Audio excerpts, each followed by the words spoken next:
Саламатсызбы, Чыныбек. Мына бүгүн Жогорку Кеңеш референдум өткөрүү боюнча Акылбек Жапаровдун мыйзамын биринчи окуудан кабыл алды. Бирок сиз бул мыйзамга каршы экениңизди айттыңыз да, себептерин түшүндүрүп берсеңиз. Мен негизи мыйзамдын өзүнө каршы эмесмин, бирок мыйзам бузуу жолу менен өтүп баратканына каршы болдум. Анткени бул мыйзамды өткөн жумада алып чыкты, капталдан жарып эле чыгып калды. Бул мыйзамдын чыныгы автору Акылбек Жапаров эмес. Кечирип койсун. Бул мыйзамдын автору Курманкул Токтолович Зулушев, азыркы башкы прокурор. Бул мурун депутат кезинде ушул мыйзамды коомдук талкууга алып чыккан болчу. Ошол коомдук талкууда турган мыйзамды алып чыга калып, автор бола калып, анын датасын өзгөртүп туруп өткөн жумада киргизди. Бирок өткөн жумада кворум болбой, добуш берилбей калган. Анан бул бүгүнкү күнү эртең менен биринчи эле кворум болгондо буну добушка коюп атпайбы? Анын алдына сөз сураса сөз бербей, анан айтат элек да, деги эле бул мыйзам Конституциялык комитетте каралышы керек болчу, ал жактын корутундусу менен аны палатага чыгыш керек болчу. Кворум болгон эмес, кворум болбой эле 8 депутаттыга кол койгузуп эле алып чыкты. Мындайча айтканда, Конституциялык комитетте талкуулоо болбой туруп алып чыгып кетти. Бул мыйзам бузуу болуп эсептелет. Экинчиси, эмне үчүн бүгүн булар ушундай бачым менен кабыл алып баратат? Анткени 10 январдагы президенттик шайлоодо референдум кошо өткөрүп кылайын деп атат. Бул эмне үчүн бул мыйзам кимге керек болуп атат? Айтып атпайбы, элге керек депчи. Бирок эмнеге керек экенин айтпай атпайбы? Элге керек боло турган болсо, элди шылтоолой турган болсо, бул мыйзамды алып чыгарардан мурун референдумга. Анда элге керек боло турган болсо, элге 2 мыйзам долбоорун коюп кой. Бул баш мыйзам конституциялык башкаруу, бул баш мыйзамдын парламенттик башкаруу. Анан эл тандагандан кийин, анан кийин таанышып чыккандан кийин анан тандаш керек да. Азыр элге эчтеке берген жок. Референдумга алып чыгып атат. Силер президенттик же парламенттик башкарууну тандагыла дейт.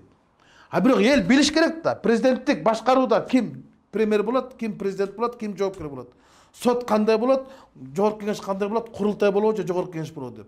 Элге эчтекени көргөзбөй туруп эле мыйзамды алып чыгып атпайбы? Мындайча айтканда, жанагы базарда 3 шарик ойнотот го, айлык малик деп шарик. Ошондой кылып атат да.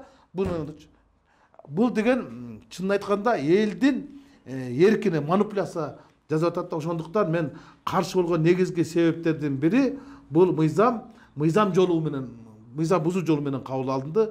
Же болбосо басым менен, бачым менен кабыл алынган мыйзам. Эгер бул мыйзам дагы басым менен экинчи, үчүнчү окуудан өтүп кете турган болсо, референдум менен президент шайлоонун ошо референдум өтүш керек да. Туура, булар ушуга баратат. Анткени буну чынын айтканда жогорку кеңештин депутаттары, бул мыйзамдын авторлору борбордук шайлоо комиссиясына бул мыйзамды берип атпайбы? Эмне үчүн өкмөт көрбөйт? Анткени кандай гана мыйзам болгондон кийин каржылык бар да, бюллетен деле каржы да, бекер басылбайт да. Өкмөт корутундуш керек болчу. Өкмөт корутунду берген жок. Өкмөт корутундусу жок, комитет карабаш керек болчу. Палатага алып чыкпаш керек болчу. Өкмөттүн өкүлү бүгүн айтып атат. Биз тиешелүү акча каражаттарды табабыз, биз бул мыйзамга каршы эмес деп. Алар жакшы пикир болсо, мыйзам комитетке киргенде өкмөттүн корутундусу кошо кирет. Өкмөттүн корутундусу жок келди, мындайча айтканда. Макулдугу жок келди. Элдин да макулдугу жок буга. Эч кимдин макулдугу жок. 2-3 кишинин эле макулдугу менен келди да.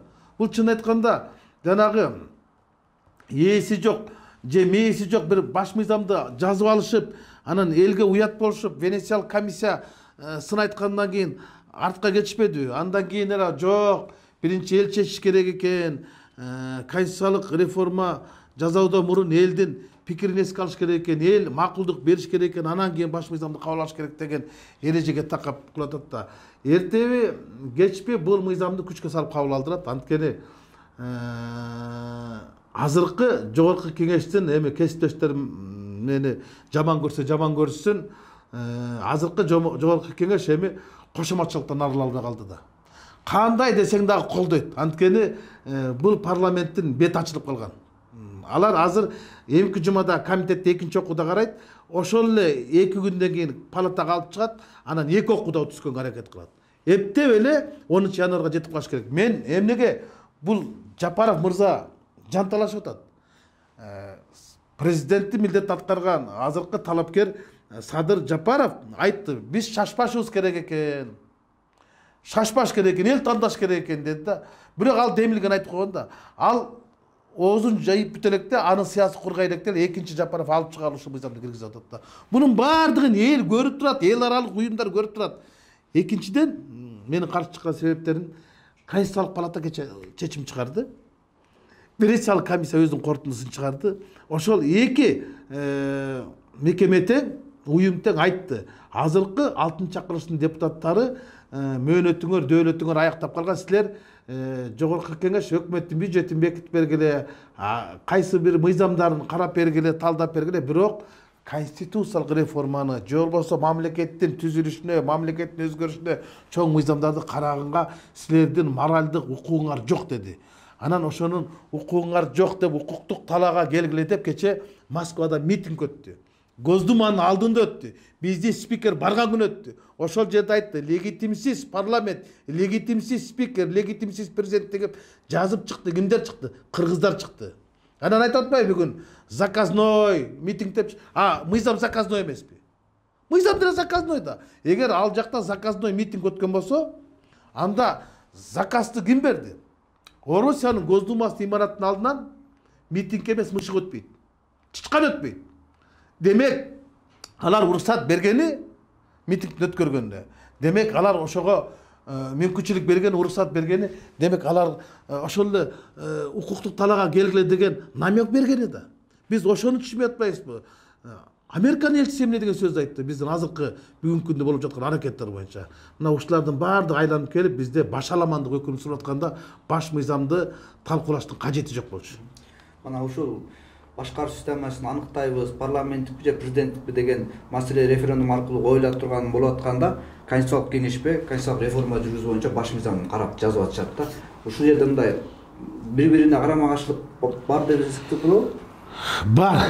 Бу жерде карама-каршылык эмес, башаламандык уланып атат да. 2 айдан бери жалаң эле башаламандык болуп атат. Мисалы, 80 депутат баш мыйзамдын жаңысын жазып чыгышты.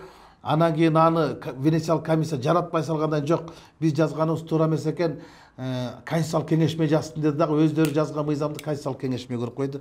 Конституциялык кеңешменин ыйгарым укуктары эмне? Конституциялык кеңешме при каких обстоятельствах создается конституционное совещание дегенде, Конституциялык кеңешме бул жаңы баш мыйзамдын долбоорун жазыш үчүн Конституциялык кеңешме түзүлөт, түптөлөт, анан ошону чакырат. Ал жалпы жарандык коомдон, оппозиция өкүлдөрүнөн, Кыргызстандын кеңири катмарынан, эң чоң эксперттерден, судьялардан, прокурорлордон, соттордон, дегеле юристтерден тандап алынып, анан ошолор баш мыйзамды жазыш керек болчу да. Азыркы түптөлгөн Конституциялык кеңешме дагы мыйзамсыз, алар талдап жаткан баш мыйзам дагы мыйзамсыз. Алар өзү айтып атпайбы, бунун ээси жок дейт. Ээси жок болсо мээси жок да. Ээси жок, мээси жок, баш мыйзамды элге таңуулап не кыласыңар дейм да. Элге эмне кереги бар? Элге эч нерсенин кереги жок. Элге айтайбы, ачыгын айтканда, элге баш мыйзамдын иштегени эмес, элге баштын иштегени керек. Баш иштебесе буттун шору, баш иштесе журттун шору деп, азыр журттун шору болуп атпайбы? Путин ошону айтып атпайбы? Кыргызстандын тандап алган жолу бул Кыргызстандын шору деп. Ошондуктан бизге азыр баш мыйзамды алмаштыргандан Кыргызстанда жашоонун деңгээли алмашпайт. Элге азыр эң эле ириде акыйкат башкаруу керек болот. Эл эмнени күтүп атат? Эл өзгөрүүлөрдү күтүп атат. Эл элита өзгөрүшүн күтүп атат. Элита болсо, элдин жашоосун өзгөрткөндүн ордуна баш мыйзамды өзгөртөп атат. Мына ушул жерде карама-каршылыктар бар. Анан Конституциялык кеңешме эми бир туруп алып туруп Кыргыз Республикасы дегенди алып салыш керек, республика Кыргыз дешке, Кыргыз эл республикасы айырмасы эмне? Айырмасы эмне? Маселен, Бекбосун Бөрүбашев менен Бөрүбашев Бекбосун айырмасы эмне? Кыргыз Республикасы менен Республика Кыргыздын айырмасы эмне? Ошончолук эле күчтөр жете турган болсо, эмне үчүн Япония, Монголия, Катар, Канада, Кувейттерде республика деген термин жок. Аларда мамлекет деп айтат. Япония мамлекети, Монголия мамлекети, Катар мамлекети деп айтылат. Республика сөз алына коюшпайбы? Дегеле азыркы бул мына ушул жерден анан жана орус тилинин статусу жөнүндө, англис тилинин статусу деп туруп, булар дагы тил угушпады. Мына анан коомчулуктан дагы курултай боюнча кандай басымдар болуп атат. Ушулардын баардыгын карап көргөндө азыркы Конституциялык кеңешменин мындай адамдары өздөрүн көргөзүп койду да, деңгээлин көргөзүп койду. Алар эмне үчүн ушул Конституциялык кеңешмени жазууга Медеткан Шеримкуловду, Абдыганы Эркибаевди, Алтай Бөрүбаевди, Өмүрбек Текебаевди, Ишенбай Кадырбековго окшогон дасыккан юристтерди, Курманбек Осмоновду, Мыктыбек Абдулдаев дегендер бар. Ошолорду кошсо болбойбу? Куловду кошсо болбойбу оппозиция өкүлдөрү деп? Башка жарандык коомдорду кошпойбу? Сания Токтогазиева эмне коштурган жок? Данияр Нарынбаевге окшогон юристтер бар да бизде. Мына ошолорго жаздырса болмок да. Анан кийин өзүнүн эле тааныш биниш жекжаттар менен, жакшы адамдар менен, саналаштар менен жазган баш мыйзам баары бир жарабайт. Мына бул боюнча азыр Токой Мамытов жөнөттү комиссияга. Көрөсүңөр, Венециялык комиссия азыркы баш мыйзамдын долбоорундагы жаратпай салат, жанагы азыркы биз кабыл алган референдумда жаратпайт. Баары бир деле бул бүтпөй турган нерсе, бул күтпөй турган нерсе да. Ошондуктан мен каршы болдум, бардыгына каршы болуп калатам. Эң негизгиси биз азыр президенттик шайлоону тынч өткөрүшүбүз керек, анан кийин парламенттик шайлоону өткөрүп, ошол келген парламент гана конституциялык реформа жасаш керек. Рахмат, убакыт бөлүп маек бергениңизге.